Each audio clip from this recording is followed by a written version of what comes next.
My name is Ben Murane. I'm the Executive Director of the New Israel Fund of Canada. Why, thank you.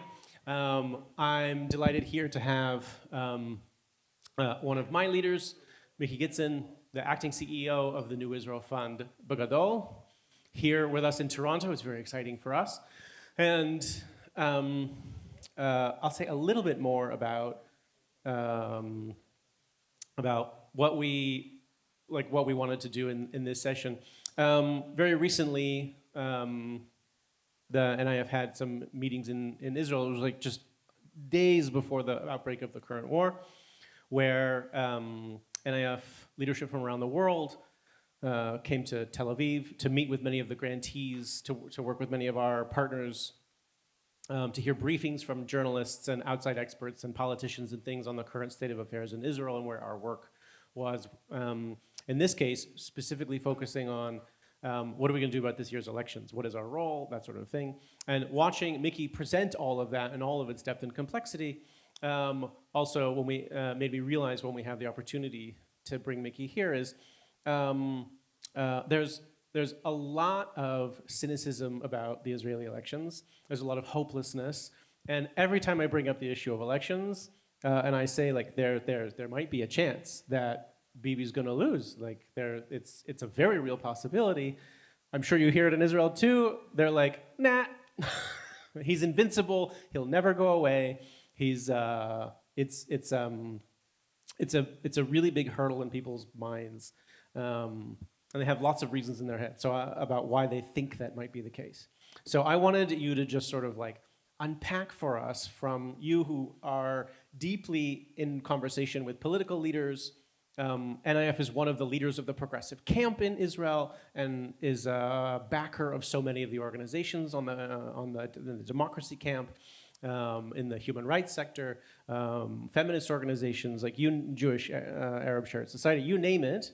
NIF's place in the Israeli political system is actually much bigger than it has ever been.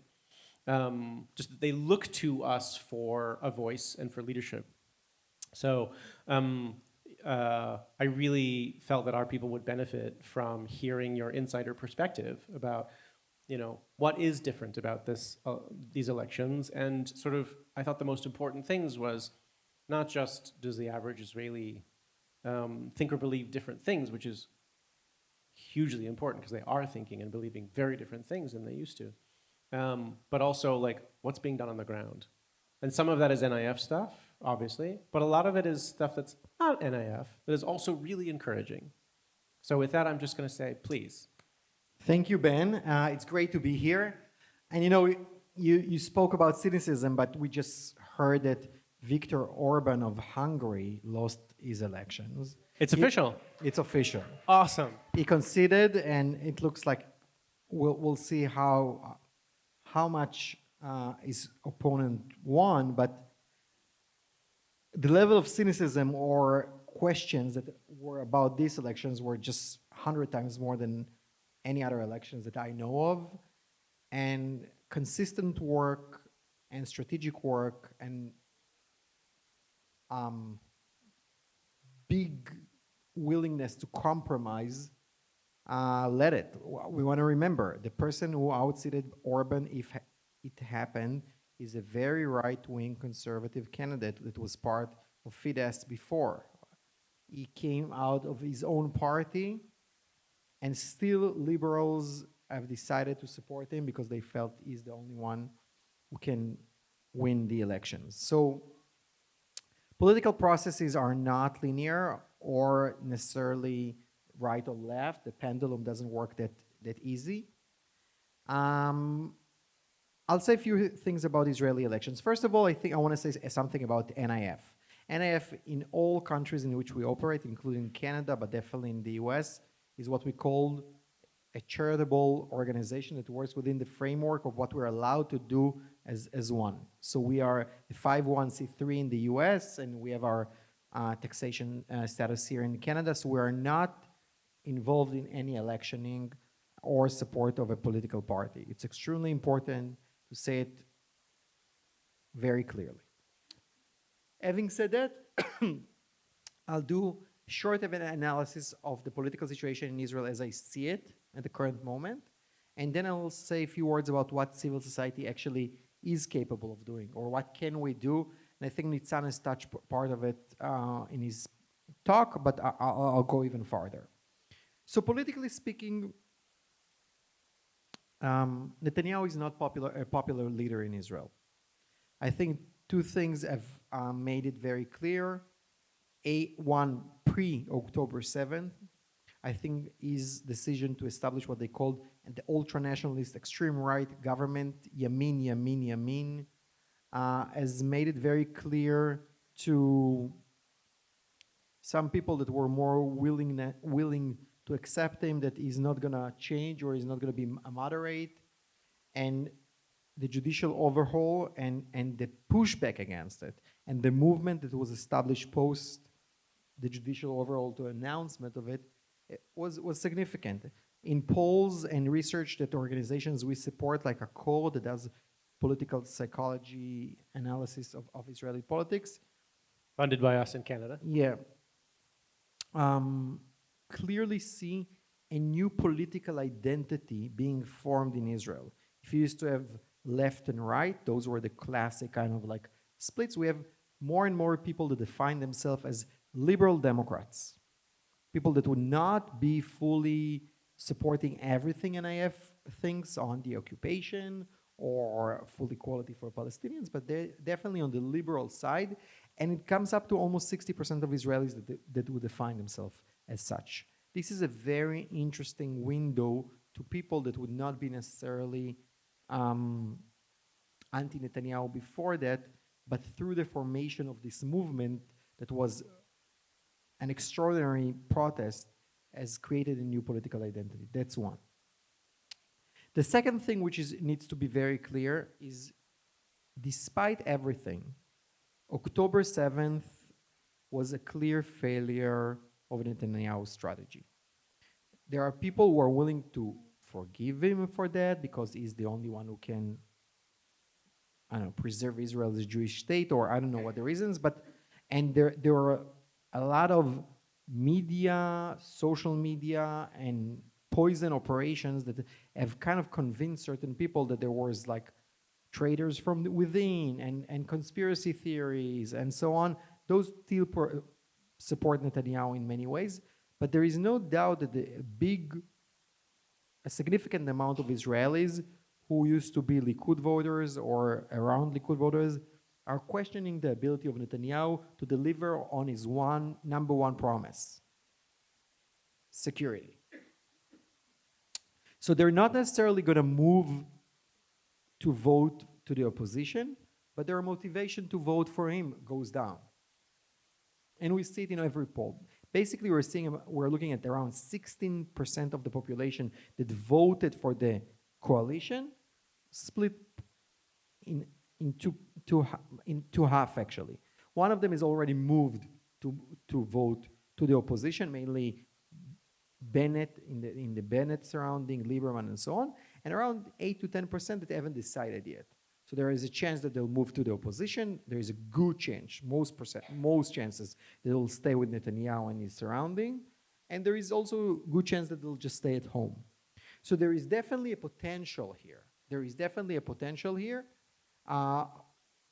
For this coalition to get less support than it got in the previous election. Now, Netanyahu has tried few of his great tricks in the last few months, and the best one of them was supposed to be the war with Iran. His raison d'etre is the big story that he's been telling the Israeli public for a very long time. And at least as we can see it at this point, right? At this point, it has not changed the political balance within Israeli system. That's what everybody was saying. They were like, "Oh, he got his war. Now he's going to get reelected." It hasn't happened. You know, polls, and I've seen a lot of them, don't show it yet. It might change. You know, we're analyzing the moment as it is today. One of the things we know about politics, and this country knows it better than any other country, that things shift sometimes for the better. I mean, like And we really don't know until we know, until we see results. But having said that, that's the current reality in which we are looking. But where are the challenges? Okay. One, as most of the polls show now, any kind of opposition government to the current government will require some sort of cooperation or support from the Arab parties. There is no really a way that I can think of that a government without Likud or the ultra-Orthodox or the national religious or you name it can be formed without a cooperation with the Arab parties. You know, it could be a miracle that that Bennett and from Bennett to Golan there are 61 seats, but that's more into the miracle side of things rather than reality. And that's a big question because many of the current opposition leaders, other than Yair Golan, claim at least, and maybe Eisenkot that said something unclear, they will not be willing to be in coalition even with Mansour Abbas, even with the Ra'am party, which is the Islamic party that was part of the change government. Bennett just said it yesterday. That's one thing, which is a major challenge. The other challenge is that because of that, we're seeing an opportunity, you know, they're going to need to be, so what if not, you know, let's say the opposition gets 59, the Arab parties have, I don't know how many, and then the rest is the current coalition. There is a risk that we need to be very clear and put on the table that people like Bennett will decide they better go into a coalition with Netanyahu instead of partnering again with the Arab parties. That's a real serious challenge that we are facing at the moment. And the last thing, of course, which is always possible, that Netanyahu wins the elections as he won last time. But those are the big options on the table. So what civil society can actually do when it comes to that? Nitzan spoke, and it's extremely important, that civil society needs and has to act in order to keep election to be fair and free. It's exact in times in which the police in Israel is completely political today. You need to have civil forces that will be willing both legally and on the ground physically to protect the rights of voters to do the action of that. That will not be one organization. It will be a framework or kind of like an array of organizations that will need to be working collaboratively. Part of them will need to be in the Arab society. Part of them will need to be more kind of like center right leaning. So, but those organizations that see the potential for extreme political violence, as we see in the settlements now, coming into Israel proper to exercise violence against voters, it's a complete potential reality, and we're thinking and working on this subject from now on. That's one thing. The other thing is, if you look at the potential voting for the and where there is a chance to grow voting, because voting is a clearly democratic right, we want minorities to vote, and we want the Arab society to vote more than they voted in the past, right? If they voted in the last elections, I think it was 52%. There is 48% to grow. Let's say the minority groups would never vote as the majority groups, but there is a lot of room for growth within this framework. More Arab votes are clearly votes that we want to see, not because we are aligned politically with any of the parties, because we want to see minorities votes. That's the only way to integrate minorities within the democratic system, and we are very much committed to GOTV efforts in the Arab society and the current moment. But that's not important, that's not enough. In addition to that, there needs to be work under the radar and political work, and also with the public, to legitimize the idea of political partnership between Jews and Arabs in the government.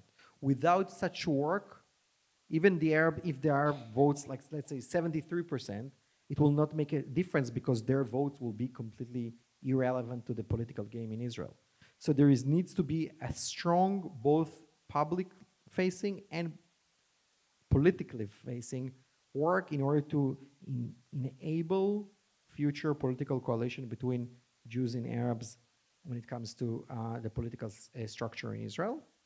And as a digression, maybe it's worth mentioning something about the United Arab List returning at that. It's like actually there is a chance that the Arab vote will go up much higher. I'll refer to it in a moment because I think it's very interesting politically to see how it goes. So I said, ensuring free and fair elections. I said, getting the Arab vote out to make sure that the Arab-Jewish partnership is a political viable reality. And of course, on top of all of that is like bringing or getting our values out there. I mean, so people, definitely young people, definitely people that are in social media and so on, will hear the values we want to see being implemented in the next government. Last thing, which is extremely important, and Nitzana also touched upon that, and I think people don't talk about it enough.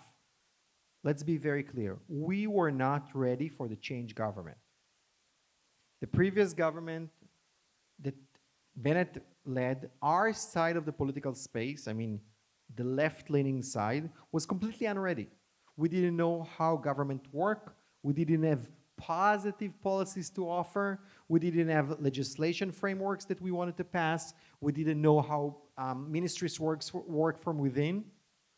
One of the things you need to invest now, even if you don't know if you won or you lost, is to prepare that. Because if we get to the point in which there is a potential and you're not ready, in many ways it's worse than everything else. For example, we're thinking really seriously of how roll back the annexation process that Smotrich led in the West Bank. How will it look like? In all ministries, because it's not an act of one ministry only. How does it look in the transportation ministry? How does it look in the finance ministry? How does it look in the defense ministry? So it needs to be a team of people who think about all these elements right now. So when we have certain people, again, not all ministers will be accessible to us, but some will. And how does it look like? What does it mean to have an education ministry that works differently? And what kind of resources can we actually take into that? And we've built huge infrastructure of pre-military academies and coordinated efforts within local authorities and so on. But those are fully funded either by the authorities or by small philanthropy like us. The real change is governmental funding, always when it comes to education. And I can go on and on. Few words about the Joint Arab List and the challenge there, and then we'll open up for questions.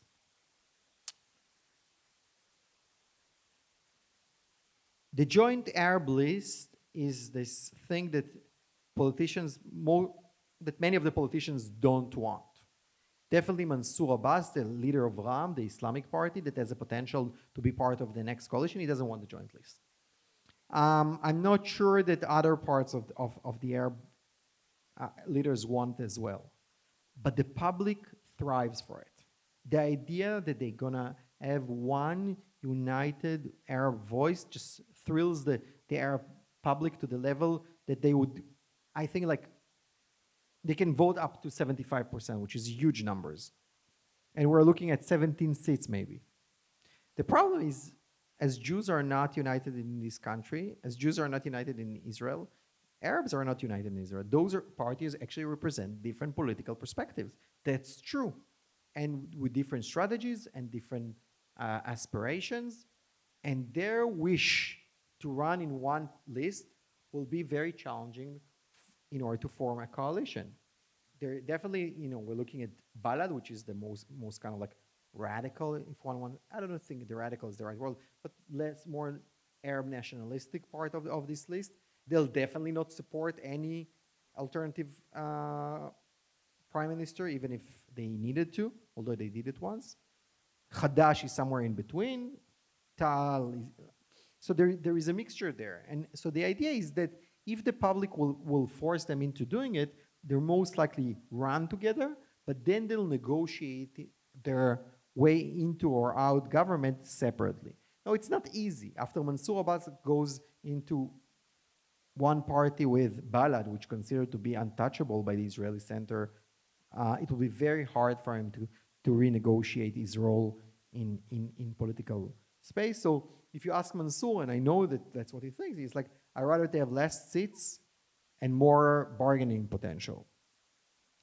And if you ask Ahmed Tibi, the leader of Tal, one of the other parties, he would say the only thing that is important is for the Arabs to have great representation, then we'll see. But I just wanted to make sure that we all understand that it's not an easy kind of a many seats is the right way to go, because there are many components that need to be taken into account when you talk about Arab voting and potential change in government. And I'll close by saying what I started with. The New Israel Fund and its allies is very much an ideological organization. We're committed to very clear values. Politics, it's usually not only about values, or sometimes about values. And it was very hard for us during the change government. When Netanyahu is Netanyahu, it's clear we stand against Netanyahu because Netanyahu represents something else. The real challenge for us will be the need for compromises and willingness to cooperate with people that think completely different from us in times in which the alternative is just worse. When I speak to my Palestinian friends, by the way, both in the West Bank and in Israel proper, they say, we never thought that it can be worse, but then it got worse. This government is the worst thing that one can imagine for the sake of the state of Israel, for the sake of the Jews, the sake of the Palestinians, the sake of Arabs within Israel, outside of Israel. The idea of that this government will continue even one extra year or definitely a few months is just horrific. So our need to, as liberals, to kind of like change the government really pushes us into compromises that we would not do in regular times. And we also need to remember that. It was very hard to be meeting diaspora Jewish communities in the change government because we always said, you know, it's not our government, but we understood its importance. And, you know, the answer was like, but they support the occupation, or they're not fully there where you are. And it's true. I mean, like, you know, for me, if you ask me what's the number one priority of the New Israel Fund at this moment, is of course opposing the occupation. There is nothing more important than that. Will it be the only thing that we can be achieving? Not necessarily. And I think that we need to put it front and center when we talk about the option for change. Okay, why don't we take, I'd love to take a few questions at a time. We'll take, you know, this is our time to ask about the elections and anything else on your mind, but if there's time left at the end, I think we'd love to talk a little bit about, like, okay, after the elections, what does that work look like too? Okay, so I'm gonna bring the microphone around, and I see Shalom first. I'm gonna move this way across the room.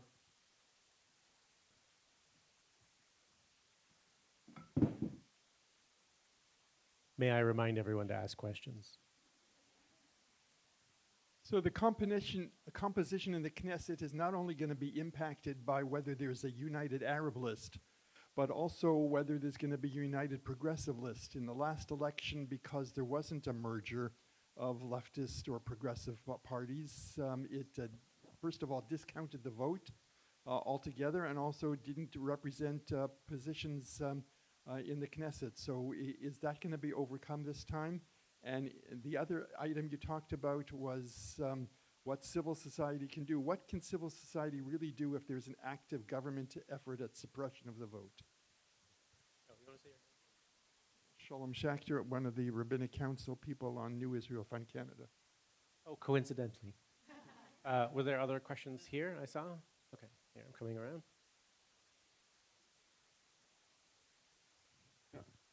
If you'll allow me, I have two questions. One, could you tell us something about the current polling on young people, particularly 35 and under, as that population is growing, and they could be pretty impactful in the next election? And number two, can you tell us something about the possibility of a pardon on Netanyahu from the president? What's your name? Right. Sorry, go ahead and say I'm Frank Lambert. Frank, thanks. You still got him? Can I take one more? Sure. Okay. Thank you for your comments. My question is, my name is Smadar, and my question to you, having served as the director of the New Israel Fund in Israel for 8 consecutive years, could you give us a sense of whether or not there was an increase in support within the Israeli society, specifically after the large movement of protests starting with the judicial coup? Okay, so I'll start with the questions about the political structure of the Zionist parties, and is there a chance for different formulations? I think that the only question mark is Benny Gantz. I think the rest will organize themselves in a way that will be responsible, I would say. I think that good chance that Eisenkot and Bennett will go together. Maybe they'll take Lapid even with them. There's going to be some kind of partnership there. Demokratim is already a joint list between Labor and Meretz, so that has been solved. I think the only place in which I see real problem is Benny Gantz, because no one knows what he wants. In a way, is our wild card this election, because I'm not sure he wants to be associated with the liberal camp. He actually wants to be maybe a kingmaker. That's one thing. So I think that there is a good chance that we don't know yet the real structure of the political framework. Regarding, so that was the first question, then civil society. Yeah, listen, it's always limited. The ability of civil society to counter suppression. There needs to be, again, few actions that we've learned from other countries and around the world of how to handle it, including physical support, real people that will be sent into polls, and legal efforts that will accompany them, and a lot of what we call open source intelligence about people organizing online. There are many things that need to happen, and we are thinking and learning about them as we speak at the moment. And it's always limited because the operations of the other side are not sitting silent. They're very brutal and violent. You know, I learned today that yesterday there was a demonstration in Tel Aviv in the Bima Square and organized by Standing Together, and the thugs, like really the fascists from the right wing, came to a Lonely Green's house, the leader of Standing Together, and tried to break the door of his home. I mean, like, those are people that have no limits. So are we much more organizing? You know, we built, when this government was established, something called Civil Society Protection Hub. Real infrastructure of coordinated effort in order to protect civil society activity when it happens, from physical to legal, as I just mentioned. Is it much better than we had in the past? Yes, for sure. Is it enough? I don't know. But I really know that we are much more aware of it and much more prepared for it at this moment. So that was the question about that. Here we had 2 questions. Remind me, like, just say a word, young people. Unfortunately, those are not good news for our space. I mean, like, Israel is one of the only countries in the West, at least, that young people are much more conservative than the older generation. And I think it has to do a lot with the fact that those people have never encountered any other reality than the Netanyahu reality. No, it doesn't have to be that way. I mean, Orban probably was outsided by the fact that young people went and voted against them. But the reality in Israel, and I don't remember exactly the numbers, but in very high numbers, are much more right-wing. The tendencies are high. And I think it depends on fear and lack of imagination. Because when I grew up, we were trained to imagine peace. We really, that was the positive thing. That's not the case in this current moment.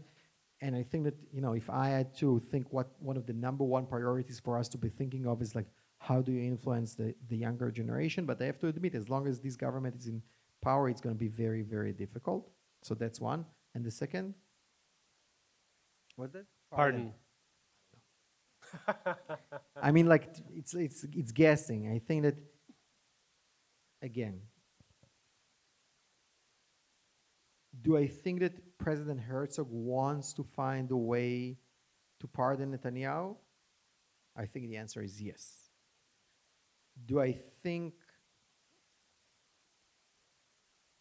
it will be easy for him? Probably not so easy. So there is a balancing act. And now again, Trump is like there's so many players into this game. But if you ask me, does President Herzog want to pardon Netanyahu? My analysis of the man as I know him, the answer is probably yes.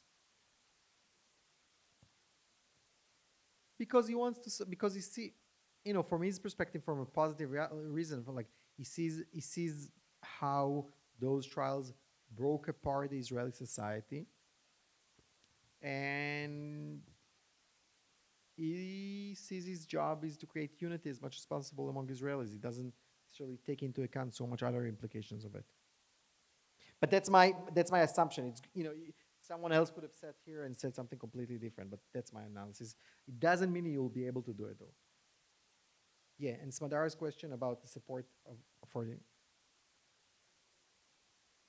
Listen, if we count it by, again, there is a growing number of Israelis that define themselves as liberal Democrats from one hand. The number of Israeli donors keep on growing when it comes to NIF significantly. And at the same time, people are less and less positive or open to the humility, like the level of humility that we require, or the way we see Palestinians and so on. So there is an imbalance. Like it's not a yes or no question. It's a complex answer. There are more people who are willing to see us as we are. There are more people who definitely support part of our values. And there is definitely less people who share our values when it comes to the relationships with the Palestinians. What's the number, Mickey? 1 of every 5 NIF Yeah, donors? one of every 5 NIF donors in Israeli. Okay, so we're going to take a few more questions. We'll start with. My name's Dina. 2 questions, if you don't mind. The first one, what you said earlier about trying to change, I guess, the reality in terms of political parties in Israel being willing and the public being willing to work with Arab parties. All fine and good, but I'm wondering, like, really, realistically, how do you do that, especially after October 7th when, there's a good chance that it's harder now than ever. So that was question number 1.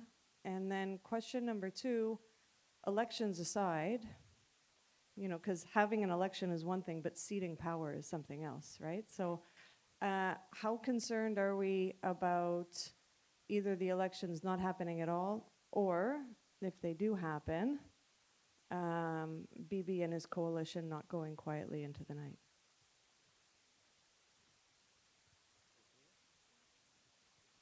I wonder if you could speak to how the law and order things, the murder rate in the Arab communities might impact how Arab citizens vote, and what can parties offer with that really shocking turn of events there. Okay, I'll start by answering 3 questions.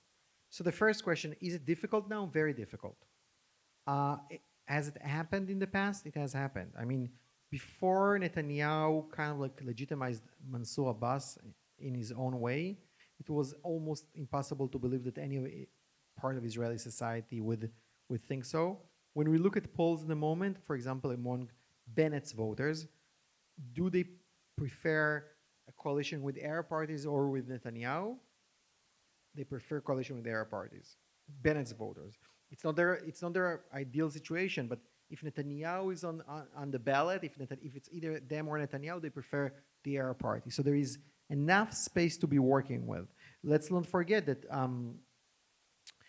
the change government was established after Shomer Chomot, after one of the, Guardian of the walls. Guardian of the Walls operation, in which for the first time that I can remember, Palestinian citizens of Israel were actively involved in violence within the streets of Israel, and still this government was established. So there are a lot of debate.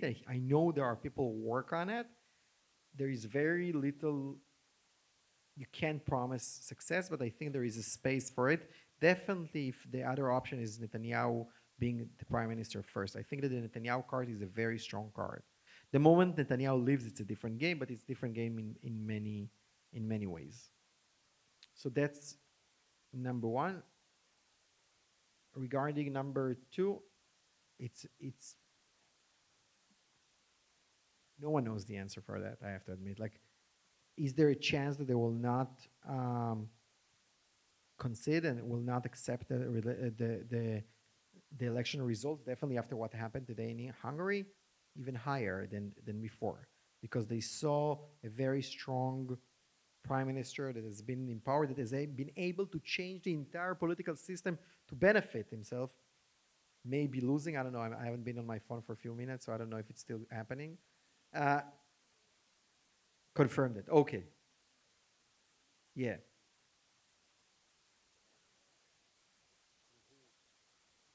I mean, that's huge. You know, this was the playbook. And Netanyahu was gone too before. What number one thing is that when you win elections in such ways, one of the things you need to do is really make sure that the structure is not built to bring back people like Netanyahu. You really need to change the legislation to continue working. That's, you know, one election result is not changing the political structure. My fear is that post Netanyahu will get even worse reality. So that's like the long term here is not only elections. Like one of the reasons, like other than the fact that I'm very involved in bringing it up, and thinking about it, but I think that the NIF strategy is a smart strategy, mainly because it doesn't look only at elections. We are speaking here about elections, but the real challenge is post-elections or between elections. And people who look only at elections are really very much not only thinking about the result, but actually how it's going to be implemented. That's more even important, the results. We actually acquired a deep research of democracy, researchers on the issue of post-Netanyahu reality in Israel when there was the change government. And we warned the Israeli public that if we continue acting as if the changes happen and Netanyahu off the table, it will necessarily mean that he is actually going to get stronger. And we unfortunately were right. To Panina's question about the crime and violence in the Arab sector. That's the number one issue when it comes to Arab voting. Parties and leaders that will bring it as to the front and the center of their agenda have much more of potential to get their votes. And if Arab voters feel that there is a possibility this matter will be taken seriously, we see it in all polls, all the work we work with.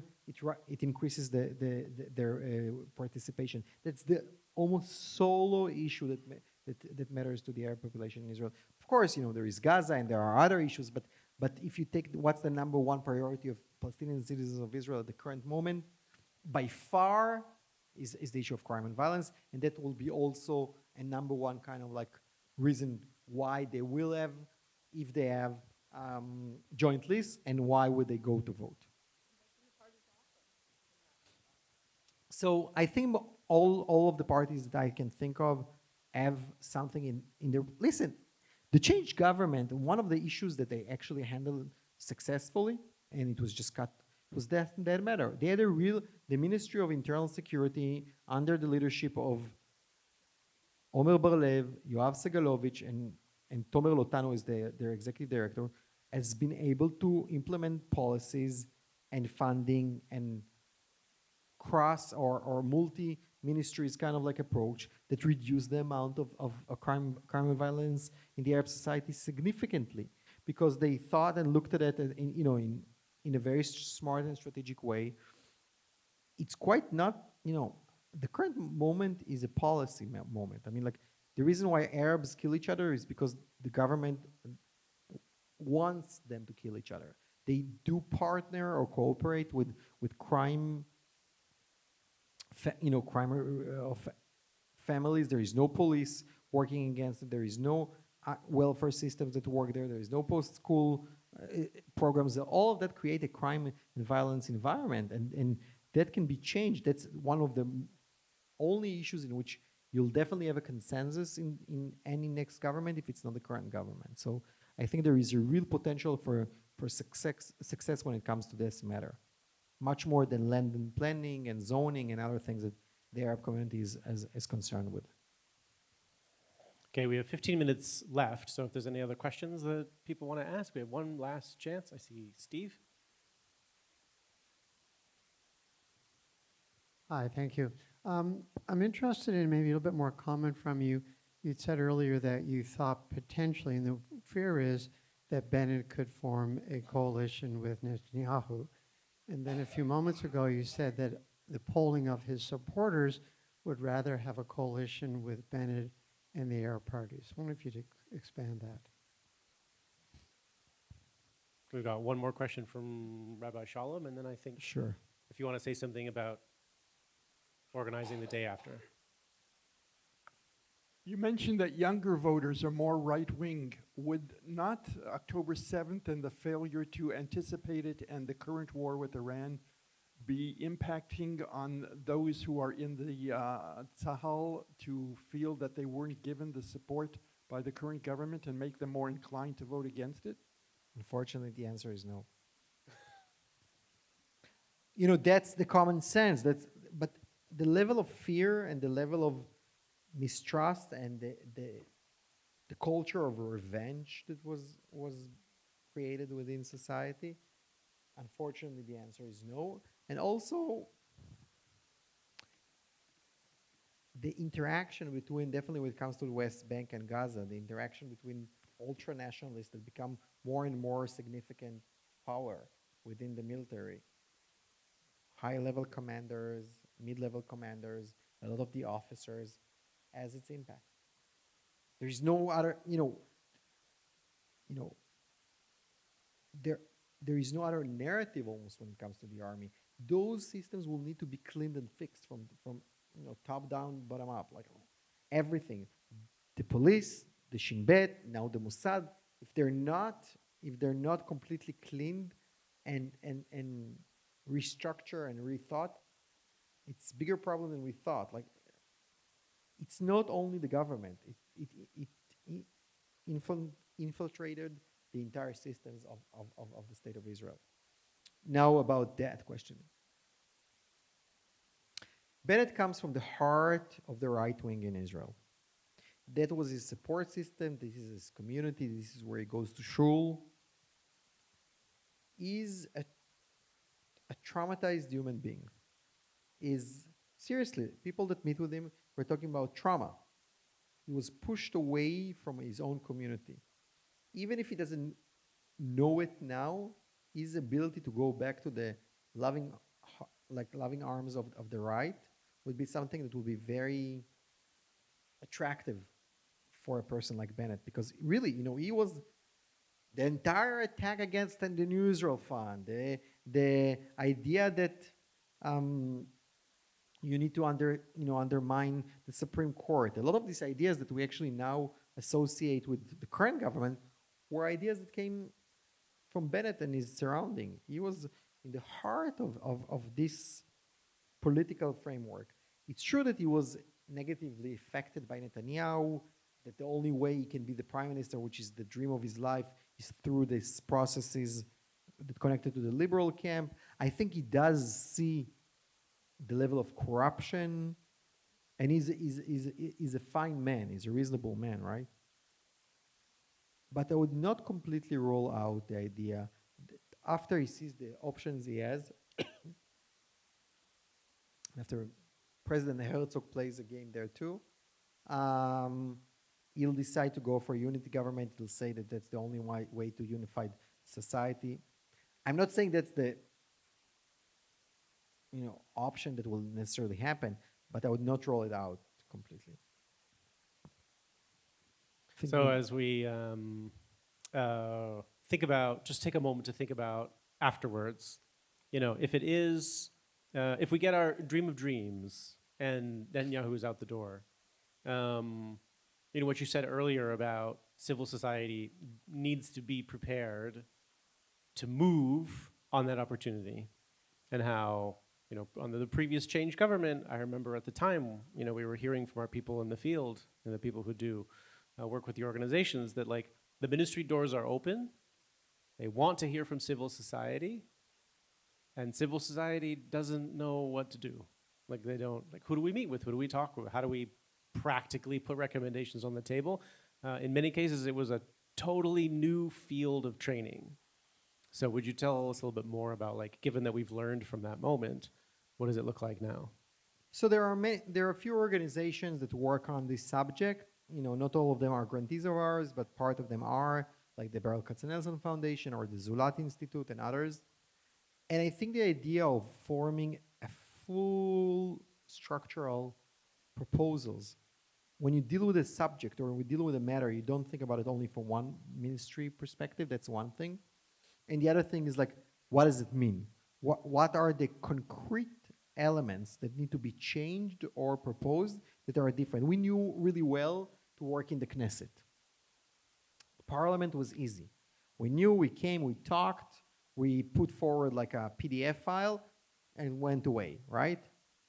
But government works completely different, as people here know. It requires budgetary lines, and it requires concrete policies, and requires legislation that support these changes. And we have organizations now that think about it very thoroughly. But another thing that happens, I don't know how many of this audience is familiar with the term the poison machine. One of the things that Netanyahu has been able to build around him is what we call the poison machine, a system of delegitimization and powerful messaging apparatus that goes against each one of the individuals that challenge Netanyahu and his surrounding. Let's say, I'll give you an example. Today, Bennett presented two right-wing, center-right-wing, very capable women that will be joining his party. One of them used to be the executive director of the finance ministry and transportation ministry under Israel Katz from Likud, and the other one was the executive director of the communications ministry under Yoaz Endel.